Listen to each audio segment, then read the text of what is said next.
59 pasartea. Diotsak mutila azeriari, sari onak emango dizkizut hori egiten badozu. Atoz bada nirekin, esan zion azeriak, eta eraman zuen Otsoaren leizera. Sartu zion artzainak burdin zorrotz bat saietzen artean, eta laga zuen hilik. Ikusi zuenean azeriak hilik Otsoa, diotsa hartzaiari. Ez dut orain zure alogeri behar.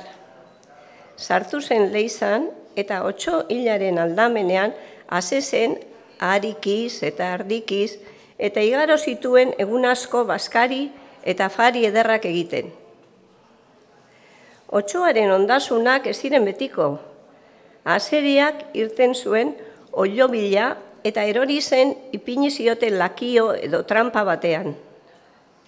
Gatibuz egoela, gogoratu zitzaion Otsoarekin egin zuena eta esaten zuen. Gaitz egin nion Otsoari eta argati datorkit neroni ere heriotzako bidea. Ipuin honek irakasten die gizonei ez inoiz pozik hartzeko inoren gaitzak.